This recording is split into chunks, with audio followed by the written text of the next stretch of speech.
आज भाई MKD math classes में स्वागत है। नमस्कार बच्चों। तो आज हम एक नया टॉपिक शुरू करने जा रहे हैं, उसका नाम है कंटिन्यूटी।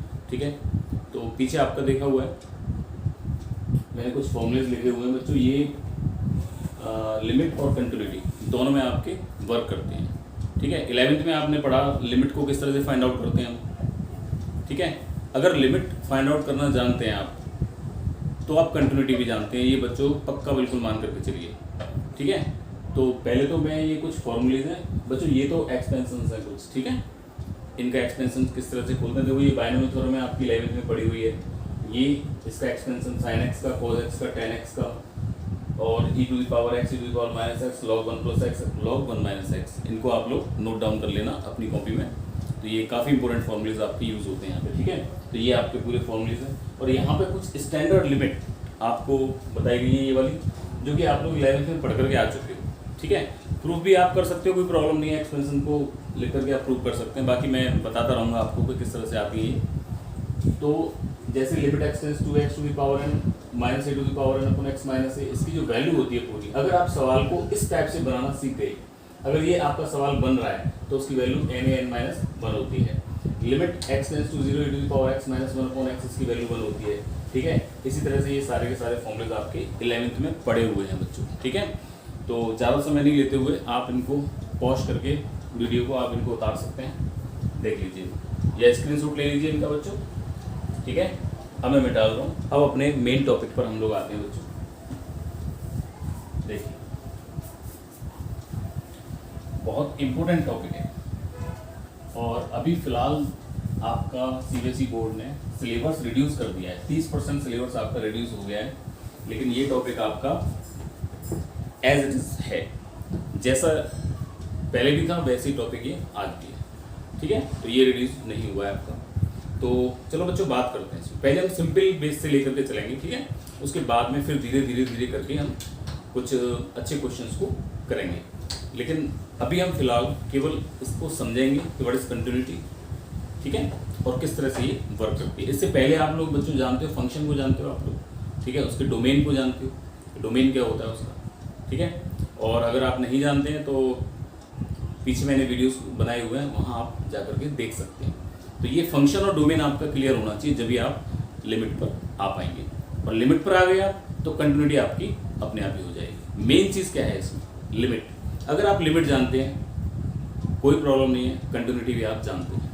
ठीक है, अब थोड़ा सा पहले ज्योमेट्रिकली समझते हैं इसको और फिर इसके फॉर्मूलेज वगैरह हम लिखेंगे। तो लिमिट का देखो ज्योमेट्रिकली मतलब क्या होता है बच्चों। अगर मान लो कोई फंक्शन आपका जा रहा है, ठीक है, मान लो ये देखना, ये फंक्शन है आपका कोई भी, अब ये पॉइंट्स हैं आपके this this this this this, और बच्चों ये जानते हैं ये वैल्यू लाइन होती है, जो वैल्यू निकल के आती है फंक्शन की वो इस लाइन पे आती है, और इस पे इसका डोमेन होता है। यहाँ पे क्या होता है बच्चों आपका डोमेन, और यहाँ क्या होता है आपका वैल्यू या फिर रेंज। ठीक है, तो मान लो जैसे ये कोई पॉइंट है, ये कोई ए पॉइंट है, मान इस पॉइंट पर आपको देखना है कि लिमिट इसकी एग्जिस्ट कर रही है कि नहीं कर रही। अब मुझे तो साफ दिख रहा है, जब ग्राफ बना हुआ है तो लिमिट एग्जिस्ट कर रही है, जब फंक्शन आपका आगे बढ़ रहा है। ठीक है, तो यहाँ से यहाँ देखते हैं, यहाँ पे कुछ ना कुछ तो वैल्यू होगी भाई इसकी, कुछ ना कुछ तो वैल्यू होगी, तो मतलब वैल्यू है, ये भी वैल्यू इसकी इस पॉइंट पर। ठीक है, मतलब कि लिमिट इसकी एग्जिस्ट कर रही है। एक जैसे ये है आपका, यहाँ से चले हम और ये फंक्शन इस तरह से निकल गया। अब ये जो चीज़ है आपकी यहाँ पे बच्चों आपकी वैल्यू एग्जिस्ट नहीं कर रही है। मान लो ये ए पॉइंट है, ए पॉइंट पे आपने देखा यहाँ पे आपका होल बना हुआ है। होल का मतलब क्या है बच्चों कि यहाँ पे इसकी वैल्यू एग्जिस्ट नहीं कर रही है, और जब वैल्यू एग्जिस्ट नहीं कर रही है तब हमारा जो मेन कंसेप्ट है लिमिट का वो लगता है इसमें। फिर हम धीरे धीरे करके देखते हैं उसमें क्या इसके आसपास की वैल्यूज़ पर हमें वैल्यूज़ मिल रही है कि नहीं मिल रही। ठीक है, अब बच्चों एक छोटा सा देखो चीज़ देखिए आप लोग। अब जैसे आपके पास में 1/x होता है, ठीक है, अब 1/x में यदि आप x बराबर मान लो y is equal to 1/x है आपके पास में, x बराबर जब आप 0 रखेंगे तो बच्चों ये एग्जिस्ट नहीं करेगा। बस समझ नहीं आ रही, क्यों, बिकॉज 1/0 आपका अनडिफाइंड हो जाएगा। क्लियर हुई बात।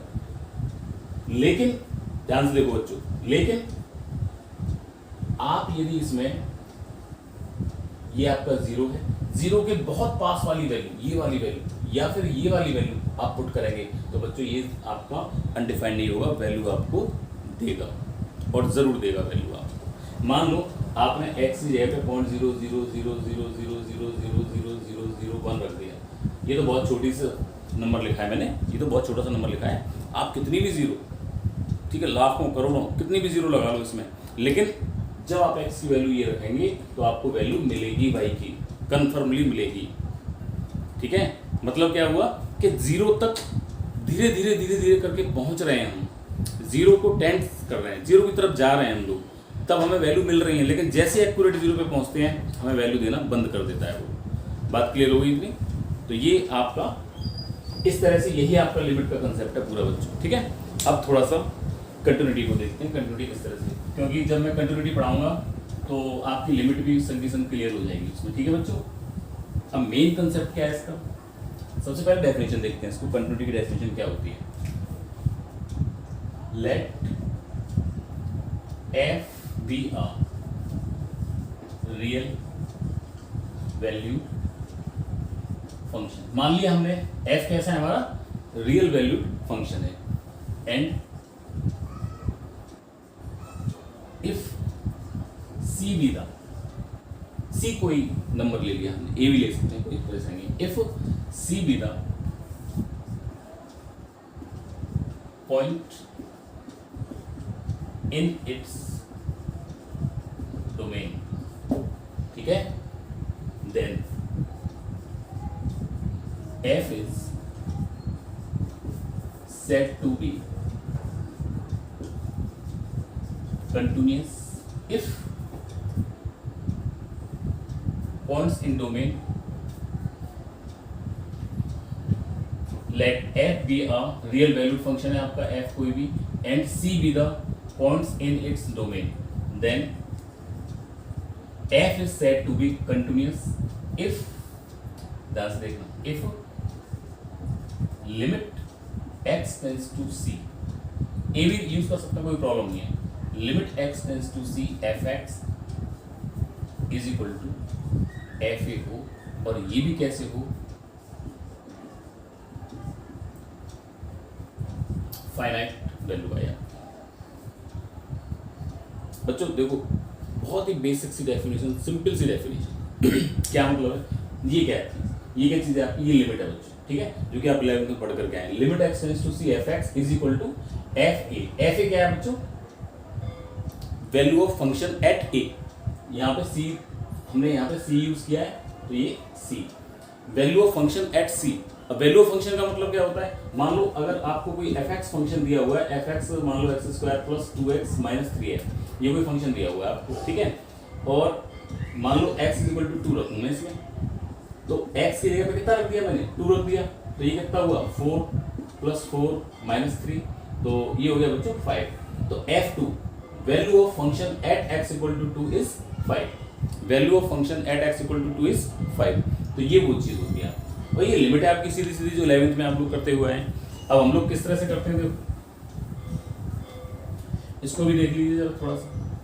मान लो कोई फंक्शन आपको चेक करना है, ठीक है, मान लो यही फंक्शन आपको चेक करना है, इस पॉइंट पर यदि आपको चेक करना है, बोलेगे बताओ इसकी लिमिट क्या है, लिमिट एग्जिस्ट करती है या नहीं करती। मान लो ये आपका सी कोई पॉइंट है आपका, ठीक है, तो इस पॉइंट पर मान लो ये आपका वैल्यू नहीं दे रहा है इस पॉइंट पर, और हमें ये चेक करना है क्या इसकी लिमिट एग्जिस्ट कर रही है कि नहीं कर रही।